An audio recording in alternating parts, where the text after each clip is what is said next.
மக்களே எனக்கு வந்து இந்த காய்கறி பிடிக்கலனாலும் எங்கேயாவது ஒரு செடியிலையோ கொடியிலையோ ஏதோ கத்திரிக்காவோ வழுதுனாங்காவோ ஏதாவது ஒரு காய் இருந்தால் நான் வந்து அதை வந்து ஓடி சாடி விழுந்து பார்க்குறதுல அவ்வளோ ஒரு ஆர்வம் காட்டுவேன். அன்னைக்கு நான் கொடைக்கானல் போயிருந்தேன்ல, அப்போ இது வந்து ஒரு பள்ளத்துக்குள்ளே இருந்துச்சு, ரொம்ப தள்ளி இருந்துச்சு. அந்தால சாடி விழுந்து சேத்துக்குள்ளே எல்லாம் விழுந்து எடுத்து எப்படியோ போய் பார்க்க போனேன். அங்கே பார்த்தீங்களா மக்களே, அழகழகான நூல்கோல் இருக்குது, அப்புறமா கீரை செடி, அப்புறமா பீஸா பர்கருக்குள்ளெல்லாம் வச்சு சாப்பிடுவாங்க பார்த்தீங்களா, அந்த செடி நிற்கிது.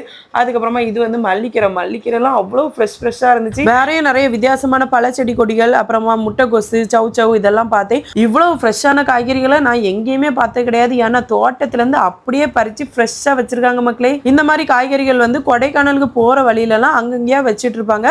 கொஞ்சம் ரேட்டு ஜாஸ்தி போல தான் இருக்கும். ஒரு கட்டு கேரட் வந்து 50 ரூபா, ஒவ்வொன்றும் ஒவ்வொரு ரேட்டில் வச்சுருந்தாங்க. பீட்ரூட்லாம் அரை கிலோ 70 ரூபான்னு வச்சுருந்தாங்க. பீட்ரூட்டுக்கு மேலே உள்ள கீரையை வந்து நம்ம கீரைக்கு யூஸ் பண்ணிக்கலாம். முள்ளங்கி மேலே உள்ள கீரையும் தூர போடனா அதையும் வந்து பொரியல் மாதிரி பண்ணி சாப்பிட்டுக்கலாம். நூல்கோலும் ரொம்ப நல்லது, இந்த சூப்பு காய்கறி கூட போடலாம். வீடியோ பிடிச்சா லைக் பண்ணுங்க. பாய்.